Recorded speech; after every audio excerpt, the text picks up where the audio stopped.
Okay, Shalom Aleichem, everyone. I want to thank you so much for creating such a beautiful Kol Torah here in the yeshiva, morning, afternoon, and evening. I want to give a big thank you to everyone at SOI who sets up these programs, to give a thank you to our Yedid Eitan for your efforts and the Sichos Musar. You know, I've been working as mashkiach in the yeshiva for many years, and I often feel a desire to speak about dvarim amukim, dvarim mechudoshim, deep inyanim, perhaps novel ideas. But sometimes the best thing is just to speak very straight and to articulate, at least what I believe, are proper hanhagas haTorah or hashkafas haTorah, not in a way that's complicated, not in a way that's fancy, but almost like an articulation and a clear articulation of what our values are in different areas. I was very mushba years ago when I was reading about the great Gaon and Tzaddik Rav Pam. The Rav Pam used to remind the Talmidim in Torah V'das before they would leave for the summers just of basic things, to go into the cook at the end of the summer and to thank the cook, and just go through a list of what it means to be a ben Torah ba'olamo, to be a mensch in the world. And these are all things that we know, but sometimes it's a good reminder for articulation of values. And what I want to speak about this evening is specifically articulating values and ideals as it relates to the Meseches that we're learning this year, Kesuvos. Everybody knows, Yadua, the Kesuvos is called Shas Katan. And the reason, of course, it's called Shas Katan is because it's an amalgamation of almost every sugi of Shas can be found throughout the Meseches and Befrat in the first few prakim. But maybe like B'derech Drush, it's also Shas Katan because the very idea of the Kesuva, it encapsulates sort of every important ideal and hanhaga and perspective and hashkafa of how we get married, and the very idea of the Kesuva, and the very concept on Daf Beis of Shaktu, and the very concept of Simchas Chassana V'Kala, all these things and how to do that properly, all of that is almost like a larger representation of what it means to be a Torah Jew. And I want to take the next 15, 20 minutes just to speak about 5 different topics. And obviously there are hundreds to reflect on. I just chose these 5, but I could be here all night if you want, or we can sort of go chapter and verse of every single piece of the wedding. But of course, that's not desired by anybody. So I'll speak about just 5 different topics to reflect on. And I believe that whether or not you're getting married, maybe if you're getting married in the future, we all go to weddings. We all, Mir Hashem, have either gotten married or will get married. And there's a certain way and a certain mahalach in which we can approach all the various inyanim around Kedushin and Nisuin. And the first point I want to make, not necessarily specifically related to Kesuva, and this is not going to be a shmooze about dating, is a invitation, so to speak, that when a person thinks about the question of when should I start dating, or do I want to date, or what should be my approach in those areas, or I am dating already, that there's a real question, the fundamental question that a person asks themselves of what's the work that I have to do now in my life, and that doesn't start at age 23. It preferably starts in one's teens, but certainly 18, 19, 20, 21, 22. What is the nature of the avoda that I have to do in my life to prepare myself to be a certain type of husband, a certain type of father, a certain type of model, to lead a family, to run a home, to be a manhig in my own mishpacha? And a person has to ask themselves, where am I in regards to my midos? What do I have to work on? Do I have the capacity of being selfless? Am I reactive? Do I get angry? Do I shut down? Do I bring with me pieces of perhaps trauma from earlier pieces of my life? Do I have addictive tendencies? Am I living life manageably? I get up in the morning and I can function. And those are questions people ask themselves early on in their life so that when they enter into the parsha of Kesuvos, they already are on a certain path and a certain tahalich that will allow themselves to have success in marriage. That's area number one. Area number two is thinking about the concept of an ufruf. Now, there has been much ink spilt, and many people speaking on this microphone over the years about the inyan of ufruf speeches, which over a period of time somehow morphed into, in certain times and certain places, roasting the chassan, reminding B'farhesia of things that a chassan did when he was 15 in Camp Morashah and all the things of the like. I don't think I have to say about the inappropriateness, perhaps even more so the isurim and the embarrassment of such things. I don't think I have to mention that. But what I would mention are the opportunities of what an ufruf can be for a chevra and for the chassan and for the family. I want to mention where I live in Muncie, without sort of speaking too specifically. There was a young man in our shul who went to Eretz Yisrael for a year. The parents said, sure, go to Eretz Yisrael for a year. You'll then come back and you'll go to secular college. A year in Eretz Yisrael turned to 2 years in YU, and then 2 years in Eretz Yisrael, and then going to YU. And the parents, I'm like, okay, we're not thrilled about it, but you'll be getting a college education and go for it. That turned into 2 years in Eretz Yisrael, and then now several years in Ner Yisrael. And the parents, I'm not sure what the right word would be. Mortified would not be too strong of a word. And when this boy got married, and I've known this kid his entire life, he's an incredible person, and his chevra friends came from Ner Yisrael, and they spent Shabbos in our community in Muncie, and the midos, and the derech eretz, and the singing, and the way they interacted with the community and with the Rav, every single person there walked away and said, I'm so happy that so-and-so, that this is his life. I would never want a different life. To be a ben yeshiva in that sense, and that type of avirah, and that type of ruach, and that includes everything. Obviously singing and divrei Torah.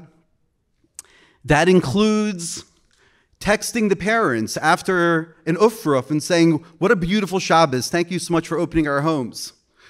It includes how a person leaves the home and the beds they slept in, with maybe a nice note, and that the beds are made and a gift is brought.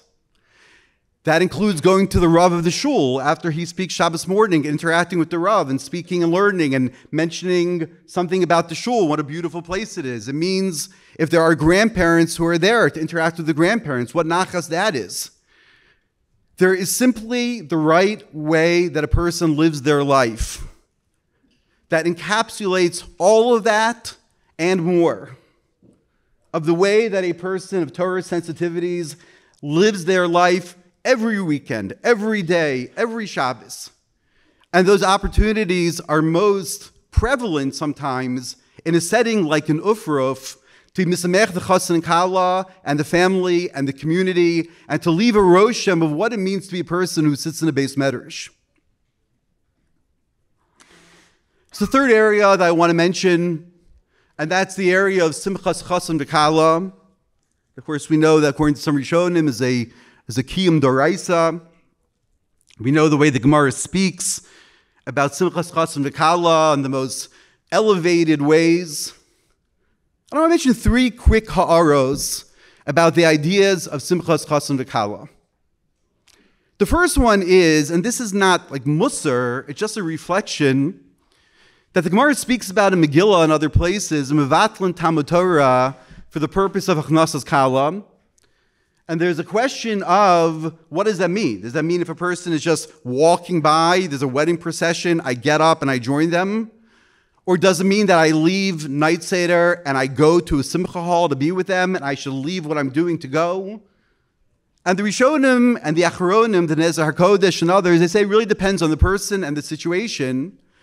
But what it does is that it opens a doorway and a reflection to the dynamic between my own avoda, my own life, my own daled amos, I'm being there for other people?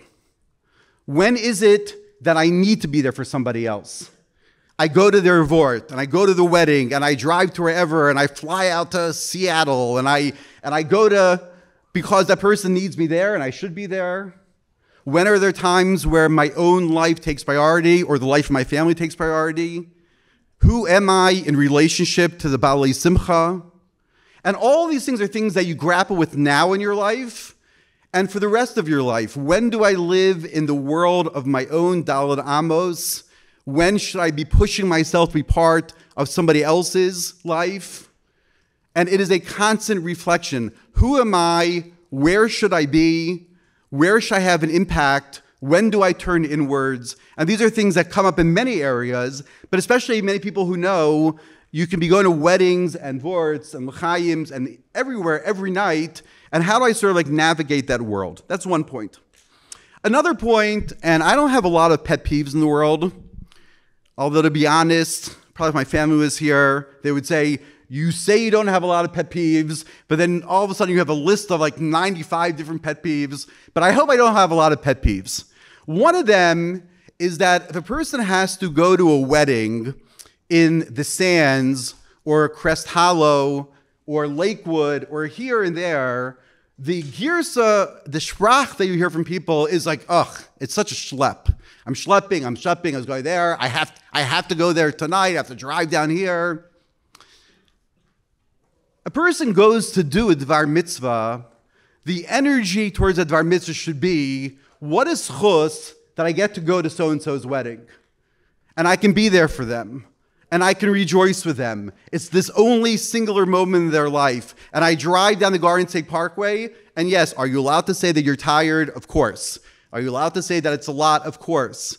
But without this sense of schlepping and kvetching, and if nothing else, it's a kavod to the chassan and kala who are nervous about having people come out to their wedding and driving to these places, to mechabe that person by saying, I'm coming with an attitude of simcha in a very genuine way, and what a schus it is that I get to show up to the hospital, or to Bikur Cholim, or Chanasas Orchim, or Nicham Avelim, or Simchas Chatzim V'Kala. What a schus it is I get to live that life.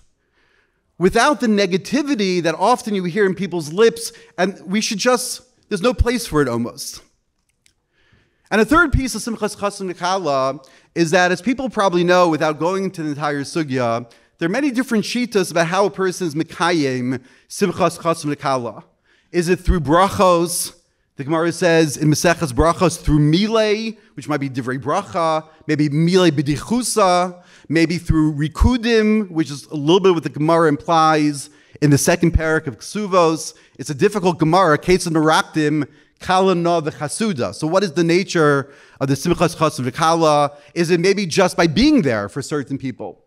But what the Gemara and those shitas and the Acharonim are doing is that it's making a person think, how do I show up fully with my own unique kochos to be there for a person? Maybe for certain people it's through milei, it's through words, it's through bracha, it's through writing a divrei Torah. Maybe certain people it's through dancing. Maybe it's just being there with your presence. But I'm completely present and invested in the simchas of the people around me. One of the many hashba'os that Rabbi Willig has had on me, and I'm sure many others for years. I've been now in the yeshiva since 1992, 33 years. I've been to hundreds of weddings with Rabbi Willig. Rabbi Willig is not 24 years old anymore. He comes, his hislavos and dancing. He stays as late as he can stay. He is fully present to give of himself to the chassan and kala.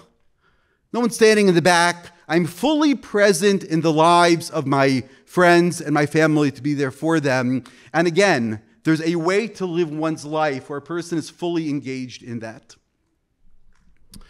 There's another area that I want to mention, and that's an area that is complicated because it is so subjective, often based on communities, but it's the issue of tznius, the issue of modesty.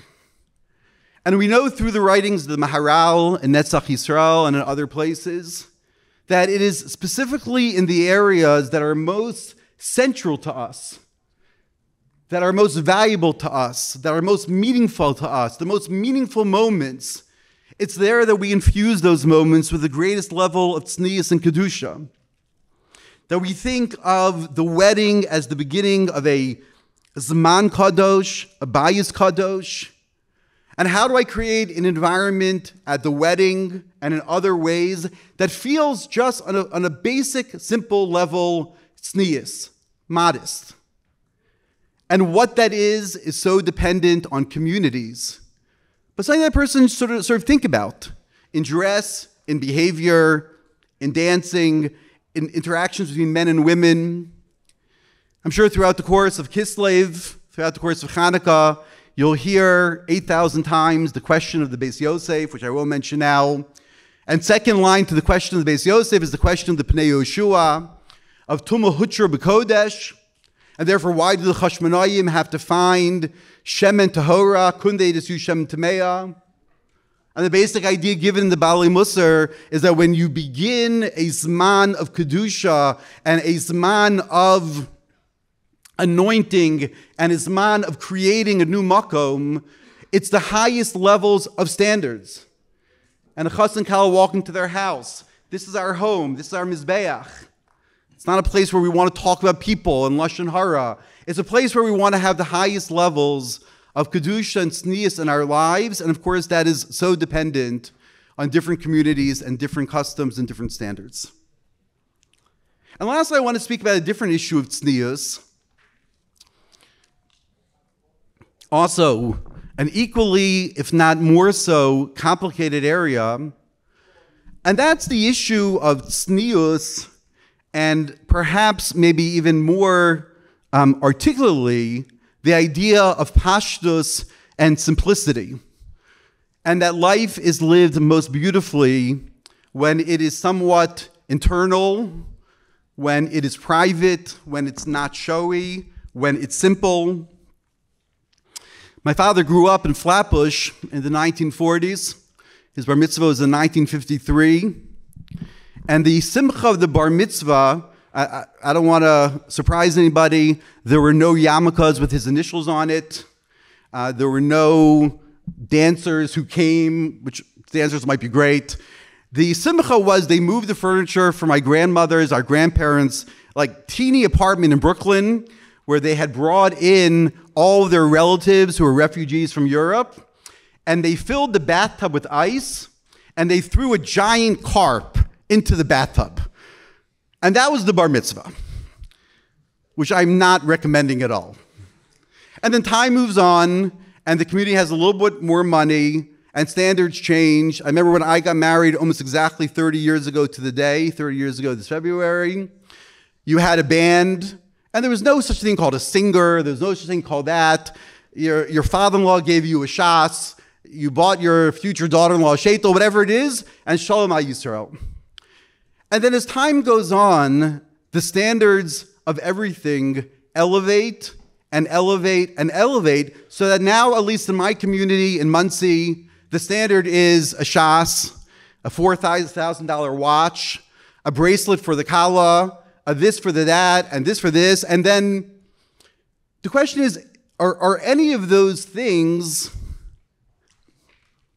connected or staying true to a certain hashkafas haTorah of simplicity and pashtus and tznius and sensitivity of how money is spent and sensitivity to the fact that many people don't have that money to spend? And therefore, do we want our simchas to be beautiful? Absolutely. Do we want them to be elegant? Absolutely.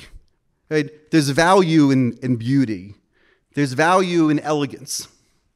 But we want to make sure that everything is aligned with a certain sense of this is a certain hashkafa of modesty and simplicity, and that the beauty of anything comes from internality and comes from something that has real tochen to it. And how much of that is in any of your control or the control of the chassan and kala who are getting married? You know, parents want to make a certain wedding and they want to have a certain type of wedding. But I do believe that a chassan and kala, that they set a tone a little bit, and if it becomes ubiquitous in a community, so then it's something that, in a way, at least to me, feels meaningful. Instead of the standard being that every chassan gets a chassan watch, and seeing that I have a son-in-law, the chassan watch is many, many thousands of dollars, on top of the Sheva Brachos and the wedding, well over $100,000 that most people don't have to spend. A son-in-law can tell their future father-in-law, you know what? Let me prove first what an amazing husband I'm going to be to your daughter. I'm happy to get a watch for my 30th birthday. I'll be happy to take a beautiful shas. And maybe we'll start a fund in YU for many chassanim in our community that don't have money. And instead of the $5,000 for a watch, maybe $500 towards that fund. And a kala perhaps can do the same about a ring or other things as well. And it just resets a little bit a certain sense of values and simplicity. And that is the way that a couple begins their life, with that type of energy.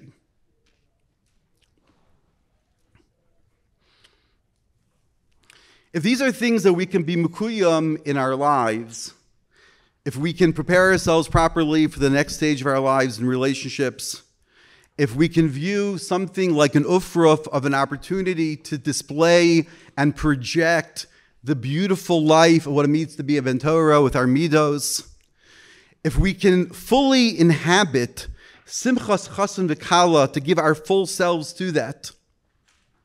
I want to mention something, by the way, that happened to me, and I don't want to mention the person because the person's actually in the room, and I think he would find it very embarrassing.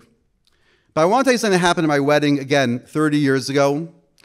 Like many of you here, and I'm sorry if I go a couple minutes longer, I was a madrich in Tzvai Kollel and very connected to a lot of high school kids, and I had an awesome chevra of friends in YU, and the wedding was very, very lebedik. It's just like one of those weddings, for whatever reason, I don't think it's a reflection of me, but it was just very, very lebedik and very joyous. There's a certain Rebbe from the yeshiva who came. The Rebbe was an aide, and he brought a gift, which of course was already unnecessary. And he had written a card when he was at home. And then during the wedding, he went to the coat room and he asked the person in the coat room in this wedding hall for a piece of paper. And he wrote me a long letter about our relationship and his pride in me and the wedding. It's one of the most meaningful moments of my life. It's something I cherish so much to this day. But it's that person, that Rebbe in his life, but all of you and myself in our own lives, of how can we fully be there with our emotions and our energies and our words and the people of others. If we can remember the very ideas of tznius, especially in times of kedusha, if we can remember and hold on to the beauty of what it means to live life with elegance but with simplicity, if we can do all that, then we can express, and I took some liberties in expressing this Gemara, we can express and live by and hopefully reap the beautiful rewards of the famous Gemara in Brachos and Avavim and Beis. Kol misameach chassan v'kala b'shleimusa denafsha u'b'nedivus deliba u'misamchin bi'ahava atzuma b'tzniusa u'b'pashtusa azochin l'torah shenisna b'chamisha kolos. If we can mismeach chassan v'kala with fullness of soul, with a giving heart, if we can be misameach with a deep and profound love, with modesty and with simplicity, we can be zocheh to the Torah that was given with chamisha kolos. We can be bona bais achas mechorvus Yushalayim. We can celebrate Amir Tzashem Yushalayim Ir HaKodesh b'shleimusa b'mher v'yameinu. Amen. Thank you.